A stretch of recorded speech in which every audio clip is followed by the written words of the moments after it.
Hey, Tito Joe. Ortiz just walked in. Yes, sir. What's going on, man? How are Good, you? man? What's up, brother? Hey, man, good to see you. You too. How are you, man? Doing good. Enjoying this 3-hour nap from New York. I was from L.A. to here. You don't seem affected. Like a lot of guys who fight for a long time have a little. You don't seem like you've been affected at all negatively. Yeah, we were just By talking fighting. about how like you've been able to stay in fighter shape, and even now when you fight, look not. You know, like you get to a point where you watch fighters that get older, and you go, "That guy should not be fighting anymore." But I've never felt that when I watch you fight. Well, most of the guys get their ass kicked. It's a little different. I don't know. I brawl and I put on a show, but at the same time, I'm always the person in the dominant position on top. I'm not there to slug with the person. Until just recently against Chuck Liddell, I was willing to slug with him, and I put him out in the first round. How did that feel? Because he had beaten you twice before that, and I mean there was a personal thing between you guys. You're the same age, I think, right? So He's 4 years older than me. okay, so you're in the same age group. But generationally, like you were the two kind of iconic fighters, and the two really first big stars in UFC, I think. Yeah, I mean, when I first started my career back in 1997, I was an amateur at the time. I fought UFC 13 for free, and I never had any fights before.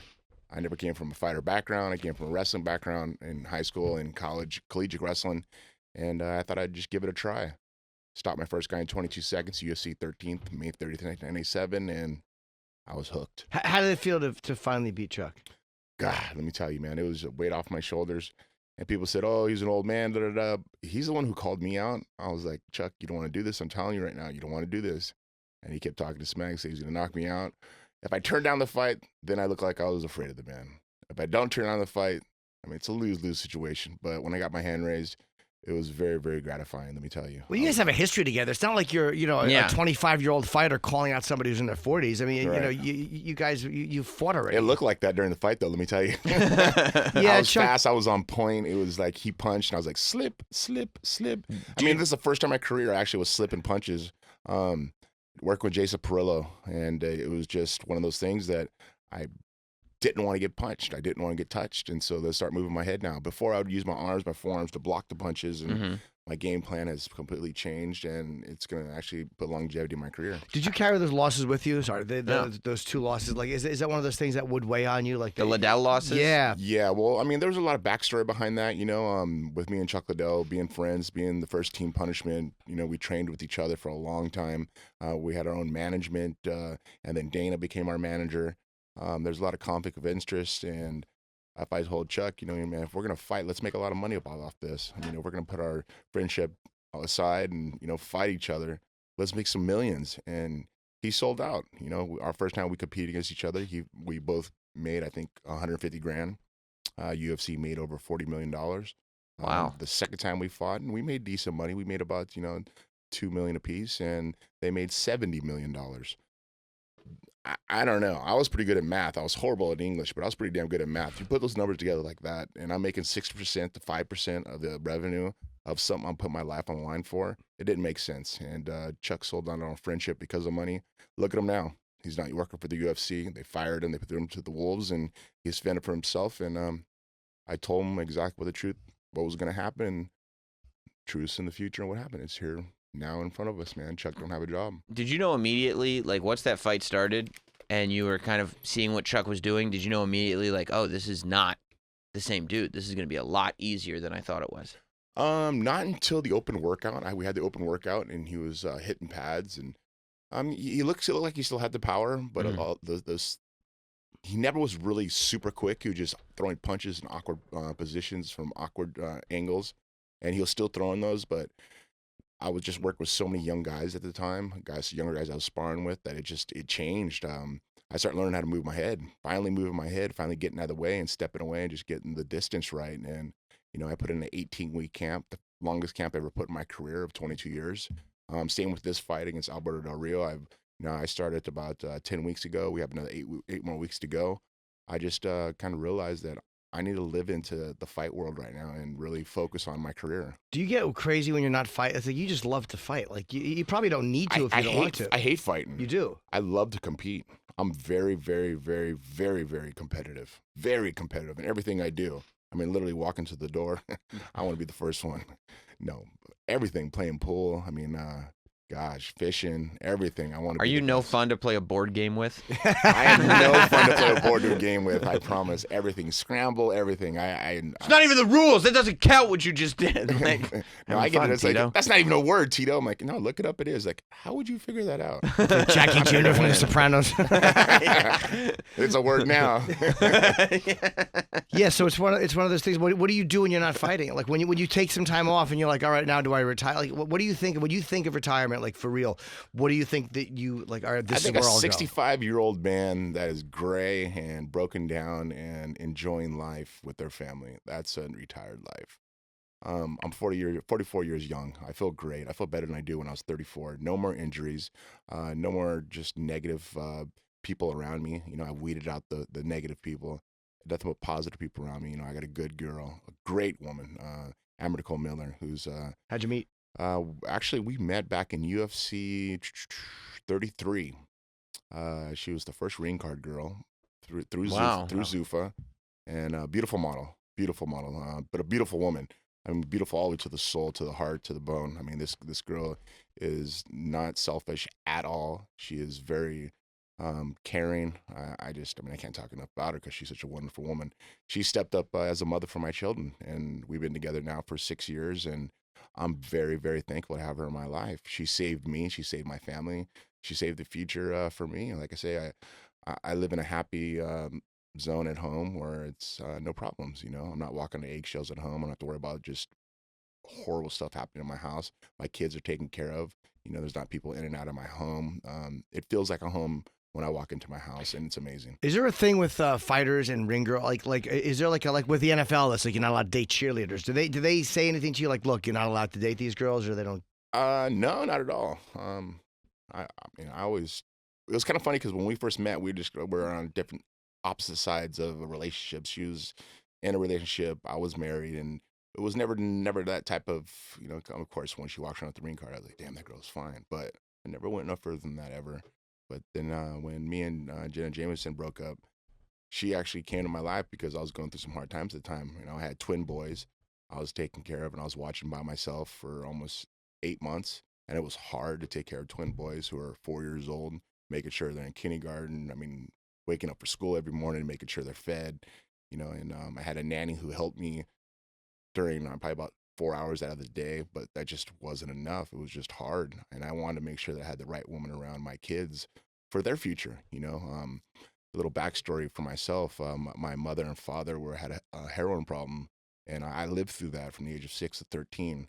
When I was with Jenna Jameson, she had a pill problem, and I didn't want that same life for my kids' future. So I had to make a sacrifice. You know, either it was my future with her, or it's gonna be the future of my children. And I had to make a stand. I had to make a statement, and I stood my ground, and I wasn't selfish anymore. I didn't think about myself anymore, and I thought about my kids' future. I don't want to have them live through the life that I lived through as a kid. And I put my foot down, and I said, you know what? Either you get sober, or we're not gonna be together anymore.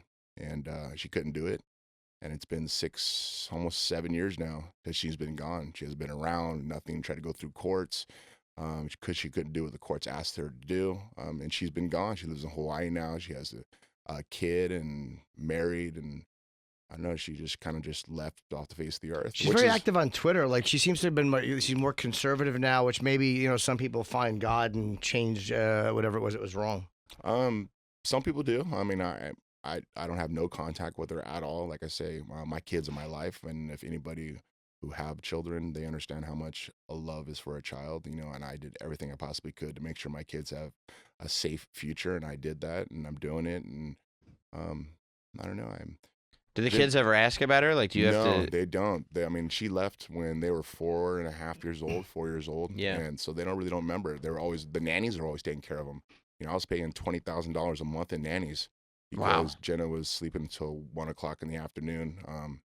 There was a lot of stuff that happened that I found out in court that is just she should have went to prison for the stuff she did, and I just was happy I walked away. When your parents are like you're doing drugs when you're a kid, did they ever stop doing them? Did they ever get sober, or are they alive? Or my mom got sober. Yes, mom got sober when I was 13. She got remarried, moved me back to Huntington Beach. I got a second chance at life. My father never did. He pretty much did exactly what Jenna did. And it took me a while to forgive him. It was just last year, actually just recently last year, that I went to see him for the first time in almost 14 years. And I kind of had to say my piece. You know, I had to forgive him because that's all he knew. He didn't know any better. He wasn't ever taught any better. And I had to man up, and because I know he wasn't, so I had to man up, and I had to tell him, you know what, Dad, I understand how hard it is to be a parent. I understand how hard it is to be a father, and I forgive you. I love you. And that was the first time in almost 14 years I said I loved him, and it meant a lot to me, and it helped. It just helped exercise my demons. Was he apologetic, or was He really didn't get it, I don't think, just because he's done drugs for such a long time. I mean, he just turned 80 years old. I mean, and he's been using since he's been 30. wow? And So it's he's just fried. yeah, to a certain point, yes. I mean, he's coherent, of course, and he just was like, I walked in the door, and he was like, "Wow, Tito, I thought you forgot about me." I go, "No, Dad, I just had to figure out what was going on, what the problems you were going through, and I understand it. I get it." He had a smile on his face, and you know, I took him out to lunch, and we sat down and we talked for a while, and it just helped. It helped my heart. It helped me feel. There's a reason behind all these things. There's a reason why the things that I do. There's a reason why the things that makes me work so hard to give my kids everything I never had as a kid. How old are you when you realize that drugs are the problem with your parents? Because at 6, I don't think you can fathom what heroin even is. I was 11 years old.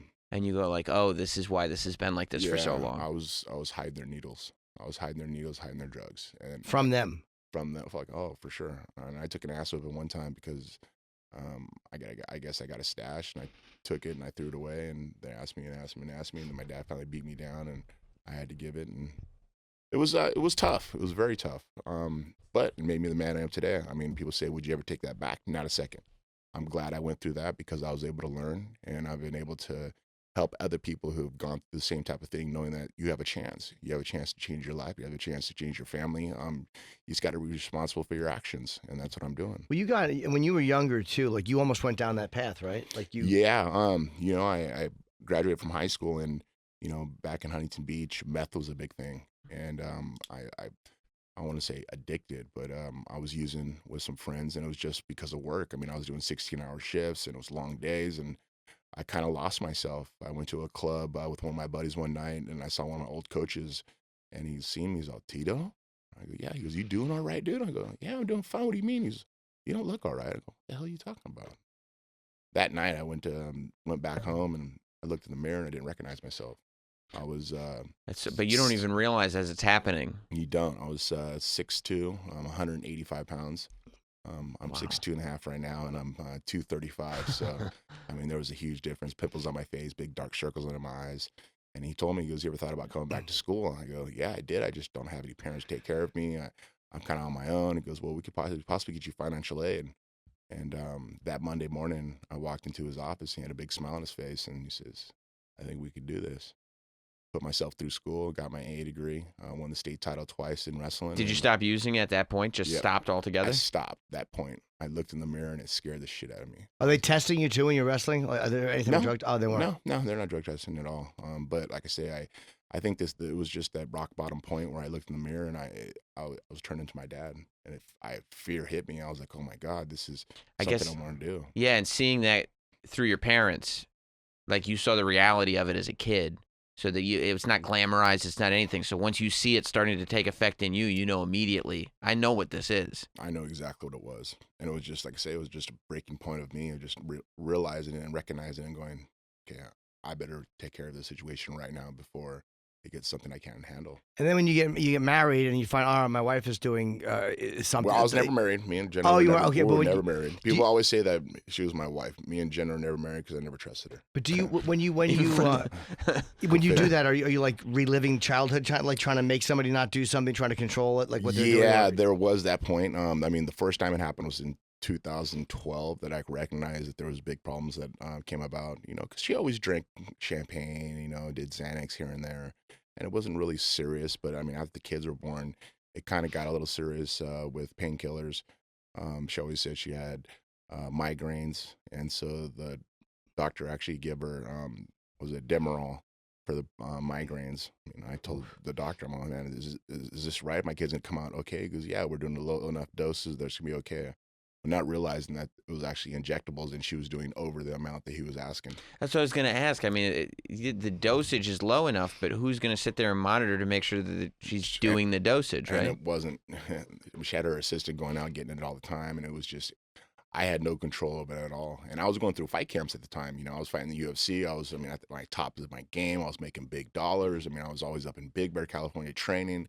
But that requires complete focus on that. Yes. And Yeah. every week, I mean, it would be Monday through Saturday would be my hard training camp. Saturday night, Sunday would be my time off. She would come up and it was just, we would always fight. And one of my trainers would be like, Tito, man, every time she comes up here, she breaks you down. And Monday, we got to start all over, build you back up. It was just like a domino effect. I get built up and I get broken down, built up, broken down. Then it was fight time. All the attention was on me, and she disliked that. She hated it, and she wanted to get all the attention. So she would do something extreme to get the attention. Wait, before you would fight? Before I would fight. And Wow. and it's like one of those things. Do you even see a pattern at this point, or you just like it's happening, but you don't even notice that? Hey, it's every time I fight. I saw that pattern happen. I think it was in 2011, 2012, and I recognized it. And in 2011, before I fought Ryan Bader, we slept in the same home for 7 weeks and never had any conversations, taking care of the kids. I would wake up at 8 in the morning, actually 7 in the morning, feed them breakfast, get them ready for school, take them to school, drop them to school. I would come back and take a nap, wake up at 12, go to the gym until 3, come back at 3. Pick them up from school. The nanny would come up for a couple hours. I go back to the gym. I would train until 8 o'clock at night, come home, cooking dinner, put them to bed, and I would hop on my Xbox and I'd play Modern Warfare. I'd get away until midnight, and then every day, that's exactly how it was. I never had a conversation with her. We slept in the same bed for 8 weeks. I go to the fight for Ryan Bader, and I'm walking down the house. She's like, please talk to me, please talk to me. And I was like, listen, let me do this fight, and I'll talk to you. I just had to get away from the negativity, and I did. I won the fight, got my hand raised. Ryan Bader was undefeated at the time. He was a 4-1 favorite, and I stopped him in the first round. And it was just one of those things. I got my life straight, and I realized this is my poison. I need to get away from it. Yeah. This is very, very toxic relationship, and I did. After that fight was over, I went through another fight. I started talking to Amber at the time, and I just got to a point where it was just, I didn't want this in my life anymore, and couldn't be selfish for myself and think about myself. I had to think about my kids' future, and I did that. And How amazing is it when you get into a new relationship, right? And you because you come from, when you're in a toxic relationship, you don't know it's toxic times like a million. Right, right. I mean, I would never wish this upon my worst enemy type of toxicity, like horrible. But you don't know exactly how bad it is until the very end. Like, you don't know what you've been living in, right? And so, No. like, when you get into a relationship that's healthy and you get into arguments or whatever, They're really not arguments anymore. right? It just feels like nothing, right? Yeah, it's crazy because it's funny because one of my close friends, my assistant actually who's here with me now, Freddie, who's been my buddy, since 2005. We've known each other since kids. And he told me, he's like, Tito, man, I'm telling you, this is not good for you. I'm like, shut up, dude. I could fix this. I could fix this. And I was on Howard Stern when we first got together. And he's like, what the hell are you doing, man? I go, shut up, Howard. I know what I'm doing. I'll be able to fix it. That's you being competitive. Me being competitive, man. And I grinded it out. And, after we got our separation, we had to go to my therapy. And I had to talk to a therapist. And I talked to him for a good 6 months. And come to realize, like, Tito, stop trying to save your mom. And it hit me in the heart. It hit me so hard. I was just like, wow, I get it. I get it. And Was it tough for you to go into therapy, somebody who's like so hyper competitive and, an athlete like you, to admit that there's something wrong here, there's a weakness, and this needs to be fixed by a professional? Not really. I think I was looking for the help. Yeah. I was really, really looking for the help. Because you understand, I mean, I'm very competitive. I'm not a fighter. I'm an Aquarius to a T. I'm very loving. I try to help my friends around me. I'm always going out of my way to make sure my people are in comfortable positions. But when I got to that point, it was just, I was looking for help. And when he was telling me the reasons, I mean, because I took psychology when I was in college, so I understand the theories and the ideas behind people's minds, the things you go through as a child and everything. So I was always trying to look for questions of why I'm acting like this, why I'm responding like this. And he gave me those questions. He gave me those answers that I was always looking for. And it was a lot of tear-jerking moments, but at the same time, I'm human. I've had feelings, and I'm not just a big brawl fighter who kicks people's asses for a living. No, I'm a businessman who saw a business opportunity and a very competitive person. And I made millions upon it, and I'm thankful. And I look back now that I've been through the coals. I've been raked over the coals. My name's been raked over through the coals. How hard is that when it's public? That's the hard thing, because there were so many lies that just happened. It was just I had to own all of it. I had to just let the proof prevail. The truth will always set you free, and it did. It took a little bit of time. It hindered my name a lot of times when I was with her, and from being with her, I lost a lot of sponsorships.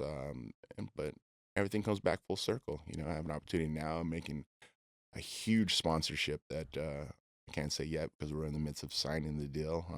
Biggest sponsorship I ever had in my life, and I'm very thankful for it. But it just shows that the hard work pays off. People see the true person I truly am, and I live a very transparent life, a very open book because of the things that go through. I want to make sure that there's people in our world that understand that when there's hard times, you can get through them, because I've been through them. Is there anything worse than when you're in a relationship and you're arguing about something, whatever it is, and you're like, you make your point, and then the person you're with comes back with something that has nothing, and you're like, who the fuck am I? Am I in the same room? Right, Like, you this is why realize- I said to her, this is why people don't get married, because this, Yes. like, you hear this shit in court, and it's like, I'm with you, and I could see this is how it would be played out. This is not at all what's happening. Like, you Exactly. realize this is a never-ending loop we're in right now. You're just trying to keep us fighting. We're not even talking about this anymore. Exactly. Yeah. I mean, and there's a lot of situations I've had was like that, and it was just her reflection, her own self onto me. And you'd be distracted during camp sometimes thinking about the fights or whatever. Of her using pills in my house. I mean, and having people over my house, transvestites over my house. I mean, and I'm not racist towards anyone at all, but it's just having my children around that environment is not good, and it was affecting my kids. I mean, it was really, really gnarly. Stuff I found out in court, I was just like going, "Are you kidding me right now?" And I'm looking at the judge. I'm like, "How are you letting this woman even stand here? She'd be in handcuffs right now."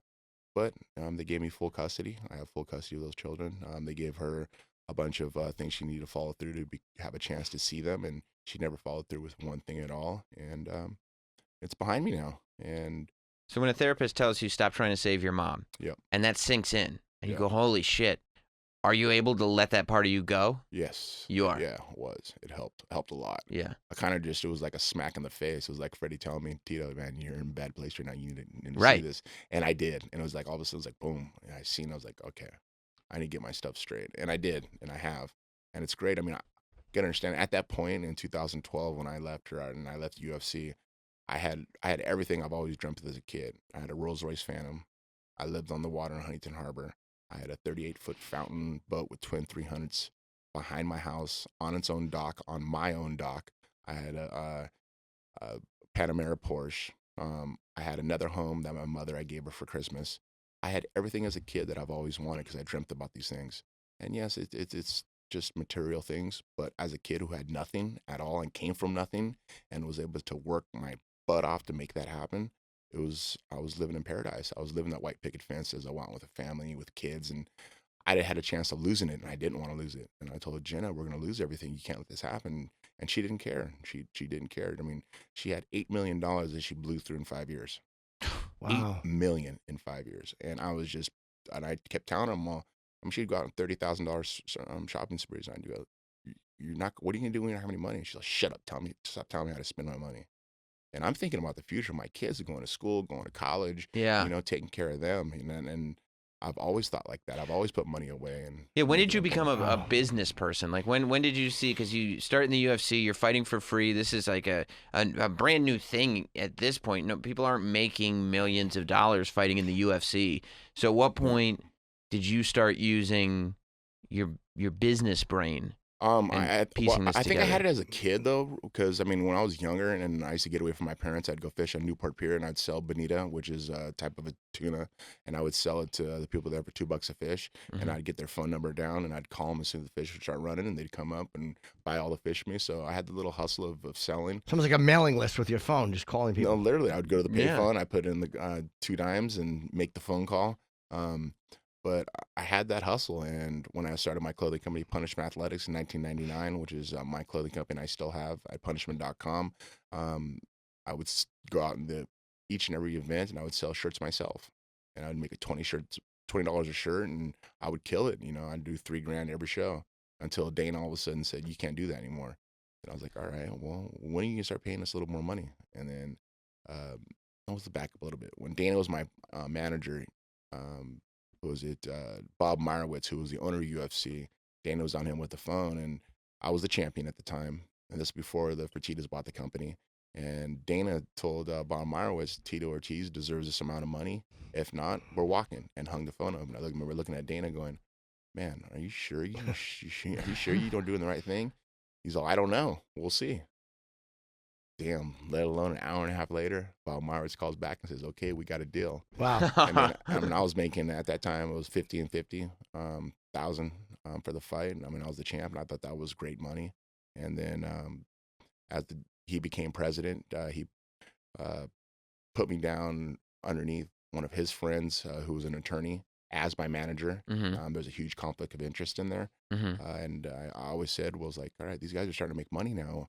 Why don't you start asking them a little more money? And they're like, no, man, you don't want to ruffle their feathers. I'm like, what do you mean ruffle their feathers? You watched how this worked. Yeah. It was just, and that's when the business sense started coming. I was like, all right, this is not for my best interest. Went on my own, did my own thing. What's the most money that you made for a single fight? I'd have to say probably about 3.2 million for one fight. That was against Liddell. Well, after the second one. Liddell fight, yeah. And then, like I said, they made 70 million on that fight. Do you think that you and do you and Dana have any relationship now, or is that one of those things where? Well, there's 30 for 30 that's coming out October 15th. I'm actually going to the premiere on this coming Thursday, and I thought they were going to be able to put the line right down the middle where it was neutral, and then I guess there was 19 edits that Dana had to go over and redo it and redo it and redo it. So now it's like 10 to 90% to Dana and Chuck, and only 10% for me. And once again, it's like another Bad Blood video that's coming out. Have you seen the final cut? I haven't seen the final cut. I've seen the first cut they did, and it was even worse than the final cut. I hope probably. I literally had to warn them. I was like, you guys can be getting a cease and desist, or you guys put that out like that, because that is just complete assassination of my character. You guys cannot do that. There were so many lies and so many things that just made me look bad, and I was just like, you guys can't do that. And they were bummed. They're like, well, I mean, Dana had complete control over it, and I was just like, how can a guy have control of you guys? I mean, how do you lose? I mean, you lose an integrity of the film, you lose integrity of yourself. Did you know Dana was going to have control when you agreed to do it? Not when I agreed to do it. I found it out after I knew to do it. If I would have known he had control the whole time, I would have never done it. Because now it's just a UFC project. Yeah. It's not a. It was a UFC project. Yeah. And I would have never done it. I would have never done it at all. What was supposed to happen was Chuck told the truth, said how they fired him. He was supposed to have this contract for the rest of his life where he's going to get paid. That he got fired, and all of a sudden he has to pay for his own surgeries. He has to pay for his own stuff, and they're not helping him at all. How we're getting paid as fighters, how we're supposed to come together as fighters is for a union, and how UFC's not paying the fighters the right way, and all that stuff got cut out. There's so much stuff that got cut out. And is there anything you look at too, Tito, when you look back at the whole thing with Dana, with Chuck, or any of that stuff, where you look at it and go, where you look at your own thing, man, I should have done this better? Like, is there anything you look at like where you definitely screwed up and said, you know what, this I should have done a lot, I should have been better at? Yeah, God, I don't know how long we have. The very first thing is the gloves. They had the MMA gloves. The Juano became a UFC glove. I gave the first prototype of the glove to Dana, and I said, "This is the glove you guys need to make for us to fight in." They made it. All of a sudden, a company called Juano came about, and I got thrown out the door. I was like, "What the hell just happened right now?" And I couldn't do nothing about it at all. They made the glove upon me.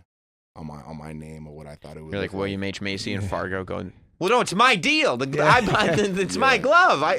No, I mean stuff like not mistakes like that. Like business stuff. Or, no, or like no, you no, were like where you were at fault. Like in relationships. Oh, that was at fault. Like in relationships, my relationships have all collapsed. A lot of times I'm not at fault, but I also cheated. Like I was also shitty. Like there's been times where I was just shitty. So I'm saying, is there anything that you did that you're like, fuck, I was really shitty when I did it?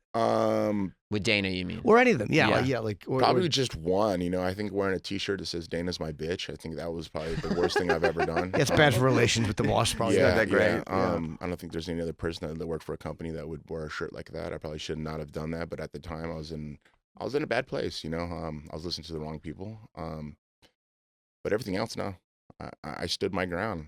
I mean, I have integrity for myself. At the night, there ain't a big hoorah, a bunch of people around me. I don't have a big squad that rolls with me. I have 1-2 people with me, and that's how I've always been. I'm very low pro. I'm down to earth. I know I treat people the way I want to be treated, but at the end of the day, when I look in the mirror and brush my teeth, I'm by myself, and I got to have integrity and respect for myself, and I've done this through my career. And you're fighting too. We want to promote while you're here. Yeah. Is you are fighting Alberto El Patron? Is that how you say his name or Patron? Patron. El Patron. El Patron. Okay. El Patron. And he was a WWE guy, but he fought MMA first. Yeah, he has a record actually of 9-5. He's fought in Pride. I know he's fought in Japan a bunch of times. Former Greco-Roman medalist. He got some background. I watched him his training stuff, and thank you, Combat the America. I appreciate it. Yes. I gotta say thanks to Alberto for actually having enough balls to step up, man. I wish he was in here because I give him a standing ovation. This guy has some courage. This guy's a lion. I got to give him the respect, and I'll give him the respect because I started my camp, like I say, 10 weeks ago. I mean, I've been putting in the work. I'm not out, having fun doing the hoopla.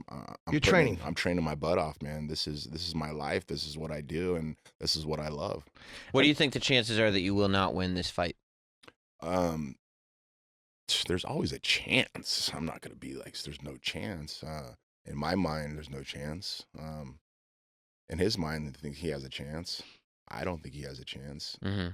I don't view any loss at all. I don't view him touching me. I'm gonna punch him in his face. I'm gonna smash him. That's the way I train. That's the way I am. That's my mindset. I'm like an animal when I step in the cage. That's how I've always been. I mean, I put my heart and soul in the gym. I'm putting in, anywhere from 6 to 8 hour days, 6 days a week. This is my life, my name, my legacy. This is what I've lived for almost 22 years now, and I'm still doing it. The surgeries I've had, athletes don't compete, and I'm still competing. And it's not even the factor of competing against another man, is I'm training and I'm doing the things that I've done since I've been 22 years old, and I'm 44 now. And I'm there, I'm on point, everything's great. Tickets are on sale Friday, by the way, October the 11th, 10 a.m. At Ticketmaster.com if you want to go. And obviously will be a pay-per-view event on Saturday, December the 7th. It's from the Payne Arena at the U.S.-Mexico border in Hidalgo, Smack Texas. dab on the border. So this is one of those things that Alberto Del Rio don't believe in borders. I'm totally on the opposite side. I'm pro-Trump. I'm, Oh, you are? Oh, 100%. Is it for tax reasons or for immigration or both? It's for immigration. It's for safety of our country. It's for the protection for our military. Finally, someone's out looking for the people of our country, and I believe in Donald. I worked for Donald Trump back in 2005 on The Celebrity Apprentice. All right. He's an honest man. He's a great man. He's a very smart businessman. He's not a politician, and I think that's why people don't like him, because he's not a politician. He's looking for our country, and this country needs a business-savvy person. He is that man. And so you're working heel for this fight, then? Is that what it's called? Being an American is a heel? Not to me. Well, I guess all the people in Hollywood who are just too afraid to speak up. If I have to be the heel and to support our president, then I'll be the heel to support our president. It is funny too. Like, I'm an American at the end of the day when I go to bed. I want my kids to have safety in this country, and that's what's number one to me. It is funny how if you wear a MAGA hat or if you say anything supportive about the president, like it's never been like that in history. Where like if you support Bush, people were like, he's a Republican. But if you support Trump, people somehow act like you're a criminal, or like, how the fuck, like they just can't get There's over the an fact. evil. It's a really crazy perception. I don't get it. It seems like people, they want to help everybody else but the country. And I watched the debate, the Democratic debate, and they were talking about other countries and other people and how we need to take care of them. It's like, what about us here in America? Do you know how many veterans are homeless, who have health issues and mental health issues? How many people have mental health issues who are Americans? Why don't we take care of our people first? That's what should be number one. And Trump is doing that. Trump is trying to do that, but he just keeps getting sideswiped by so many different stupid things that are just fabricated, fake news. Do you think the press is fair to him? No. Now, you see, here's another thing too. So I'm not a person who sits there and goes, I'm just going to watch Fox News all the time. No, I watch CNN. I watch all these other media outlets, and it is propaganda. I watch it and just like, how can you guys say some of these things? I'm baffled by it. I mean, are people that uneducated to really understand that? I mean, I believe on facts. I want to see facts. I want to see it in black and white. I want to see the proof of things, not what someone said of hearsay. That's BS. That's high school shit. I mean, why do that? Let's go by what the facts are, what the proof is, and what he's doing for our economy. That's important. What he's doing for our people. That's important. And finally, there's a president that's not selling our country out to the highest bidder. And I'm thankful for that. So when you had kids, I guess it changed the way you look at everything, right? Because politics. I was never a politics person. I never even cared about it. I never even cared. I mean, yeah, I still pay 55% of my taxes to the country. Oof. You know, I paid a big lump sum over my 22-year career where I look as like, where my money going? And all of a sudden they're writing, you know, it's like, was it $4 billion to Iran or something like that? I mean, just these numbers that were just over, and I was just in awe from it. I'm like, okay, I got to start paying attention to this stuff and seeing what is really happening. Where's all my money going? Yeah, for the first time in my life, I actually voted. I voted for Donald Trump. That was the first time you'd ever voted? The first time I've ever voted. How did it feel going in for the first? I mean, I've only voted twice, so. Oh, really? Yeah. But I mean, how did it feel going in? Did it feel anything? It made me feel proud. It made me feel like I was standing for our country. You know, I'm a huge supporter of the troops. I've been to Iraq 6 times. I've been to Walter Reed and Bethesda about 7. I've probably visited over 30 bases across the United States, Japan, Germany, Iraq. I ran from the Kuwait border all the way to the Turkish border. Each time I've gone, I visit about 19 FOBs. So I'm a huge supporter of our troops, and I just watch the things they go through, and hopefully Trump will bring them out. When you go to the bases too overseas, you just hang out. It's like meet and greets, and you just talk to people, and you know.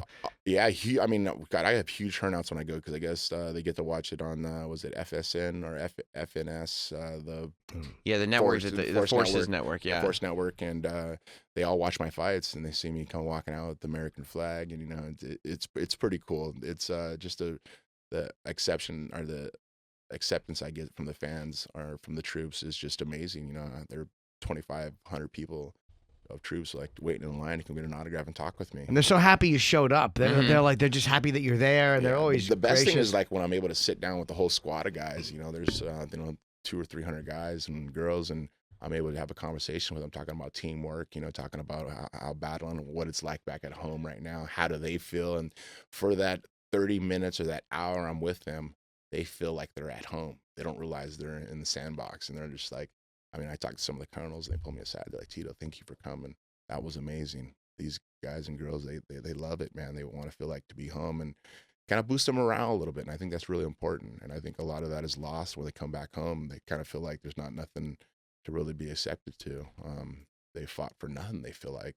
And seeing people burning flags and stomping on flags, and it's just it's pretty sad right now. It's a country that I think needs to come together, and this fight against Alberto Del Rio, him being from Mexico and now he's an American citizen, me being an American citizen born and raised in California, I think we're battling for something a little bigger than just a fight. I think we're battling for the future of our country, I think.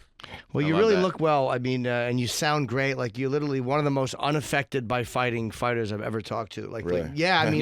I've talked to a lot of fighters, and a lot of them sound great, but you sound exactly the same as you did 10 years ago, which is really good. I feel the same I did 10 years. Actually, I feel better than I did 10 years ago. Want more Jim and Sam? Catch up with full episodes and interviews from celebrity guests anytime on demand using the SiriusXM app.